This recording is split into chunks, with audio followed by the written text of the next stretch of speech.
Telangana working journalist federation ఆధ్వర్యంలో రేపు ఇందిరాగాంధీ పార్కులో మహాధర్నా నిర్వహిస్తున్నట్లు రాష్ట్ర కార్యదర్శి చంద్రశేఖర్ తెలిపారు. జర్నలిస్టులకు రాష్ట్ర ప్రభుత్వం ఇండ్ల స్థలాలు కేటాయించాలని డిమాండ్ చేస్తూ ధర్నా నిర్వహిస్తున్నట్లు చెప్పారు. సికింద్రాబాద్ అంబేద్కర్ విగ్రహం వద్ద ప్లకార్డులు ప్రదర్శన నిర్వహించారు.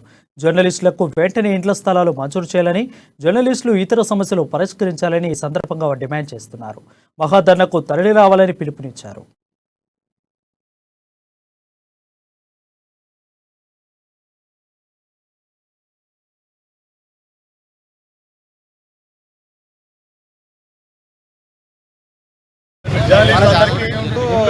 ఇళ్ల స్థలాలు ఇవ్వాలని డిమాండ్ చేస్తూ ఈ నెల 18న ఇందిరా పార్క్ వద్ద జరిగే భారీ ధర్నా కార్యక్రమంలో భాగంగా ఈరోజు సికింద్రాబాద్ సీతాఫల్ మండిలో జర్నలిస్టుల ఆధ్వర్యంలో సన్నాహక సమావేశం, పోస్టర్ ఆవిష్కరణ కార్యక్రమం జరిగింది.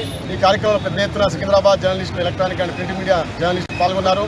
ప్రభుత్వం ఇప్పటికైనా జర్నలిస్టులందరికీ ఇళ్ల స్థలాలు ఇవ్వాలని చెప్పేసి Telangana working journalist federation, Hyderabad union of journalist తరఫున మేము డిమాండ్ చేస్తున్నాం. ఎంతోమంది జర్నలిస్టులు ఈ వృత్తి నమ్ముకొని ఈ వృత్తిలో ఉన్నారు. కాబట్టి ఈ ప్రభుత్వం ఇచ్చిన హామీ మేరకు తెలంగాణలో జర్నలిస్టులందరికీ ఇల్లు స్థలాలు ఇవ్వాలని చెప్పి కోరుతున్నాం. జర్నలిస్టులందరికీ ఇళ్ల స్థలాలు ఇవ్వాలని డిమాండ్ చేస్తూ ఈ నెల 18న ఇందిరా పార్క్ వద్ద జరిగే భారీ ధర్నా కార్యక్రమంలో భాగంగా ఈరోజు సికింద్రాబాద్ సీతాఫల్ మండిలో జర్నలిస్టుల ఆధ్వర్యంలో సన్నాహక సమావేశం, పోస్టర్ ఆవిష్కరణ కార్యక్రమం జరిగింది. ఈ కార్యక్రమంలో పెద్ద ఎత్తున సికింద్రాబాద్ జర్నలిస్టులు, ఎలక్ట్రానిక్ అండ్ ప్రింట్ మీడియా జర్నలిస్టులు పాల్గొన్నారు. ప్రభుత్వం ఇప్పటికైనా జర్నలిస్టులందరికీ ఇళ్ల స్థలాలు ఇవ్వాలని చెప్పేసి Telangana working journalist federation, Hyderabad union of journalist తరఫున మేము డిమాండ్ చేస్తున్నాం.